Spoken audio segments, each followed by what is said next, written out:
Halo YouTube, perkenalkan aku Krista Lorenza. Di channel YouTube aku ini, aku akan ngebahas tentang tips, informasi seputar kesehatan, dan juga keseharian aku. Keep watching! Kali ini aku akan ngebahas tentang jenis-jenis masker mulut dan juga kegunaan dari masing-masing masker tersebut. Akhir-akhir ini kita sedang disibukkan dengan adanya pandemi dari coronavirus atau COVID-19 dari Wuhan, di mana infeksi dari virus ini sendiri dia menyebabkan gangguan pada sistem pernapasan dan biasanya gejala yang muncul seperti demam, batuk, pilek, hingga sesak napas. Nah, karena hal itu, pemerintah menyarankan kita untuk menggunakan masker jika kita sedang berada di luar rumah atau di tempat yang ramai. Di sini aku sudah punya 3 jenis masker. Masker yang pertama yaitu adalah masker bedah atau surgical mask.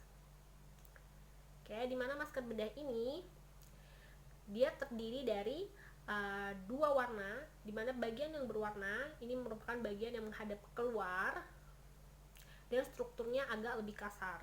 Nah, sedangkan bagian yang berwarna putih polos ini bagian yang dalam, dia strukturnya lebih lembut dan ini dia langsung menempel pada muka dan mulut kita. Nah, masker bedah ini sendiri dia terdiri atas 3 lapisan, teman-teman bisa lihat. Dimana lapisan yang pertama ini merupakan lapisan yang anti air, sedangkan lapisan yang kedua ini merupakan lapisan yang berfungsi untuk memfilter kuman, dan lapisan ketiga adalah lapisan yang berfungsi untuk menyerap dari air liur atau droplet dari pemakai masker ini. Sehingga WHO sangat menyarankan pemakaian dari surgical mask ini atau masker bedah ini dipakai oleh orang yang sedang sakit ataupun petugas medis yang sedang bertugas. Oke. Untuk masker yang kedua, saya punya di sini contohnya masker N95. Ini contohnya, ini pada bagian depannya. Oke, dan ini bagian belakangnya.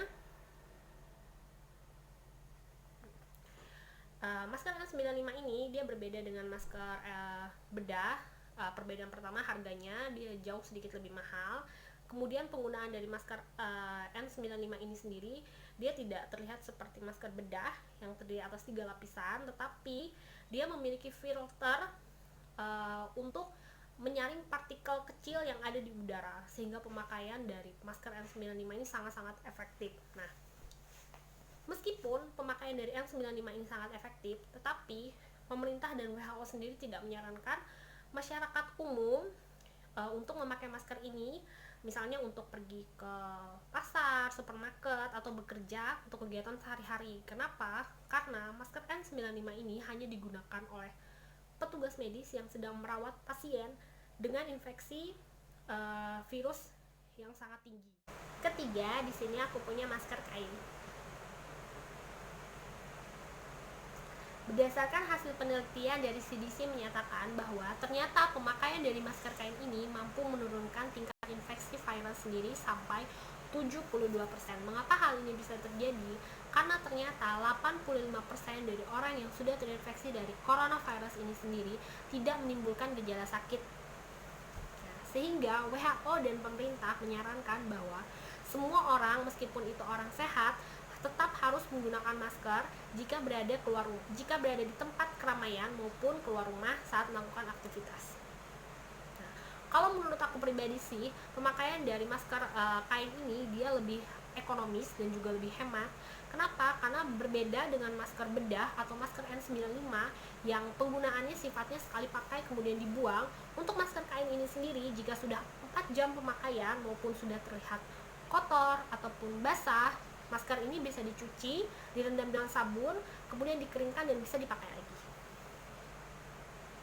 Oke.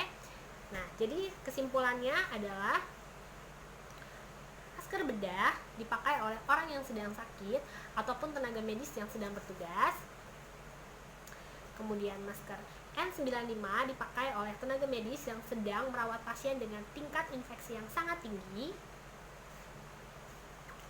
Dan masker kain bisa dipakai oleh masyarakat umum yang tidak sedang sakit untuk melakukan aktivitas di luar rumah.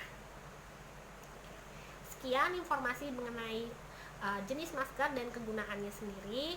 Diharapkan teman-teman semua bisa lebih bijak dalam memilih masker dan juga menambah pengetahuan teman-teman semua tentang kapan sih penggunaan dari masker ini. Jangan sampai kita menimbun masker atau membeli masker secara berlebihan. Kita bantu tenaga medis Indonesia untuk melakukan tindakan perawatan terhadap pasien dari coronavirus ini sendiri. Nah, selain itu juga untuk mencegah dari penyebaran coronavirus ini sendiri, kita juga harus tetap melakukan pola hidup sehat, cuci tangan, dan juga melakukan physical distancing. Sekian channel YouTube dari aku, semoga teman-teman suka semua. Jangan lupa komen, like, dan subscribe channel ini. Terima kasih.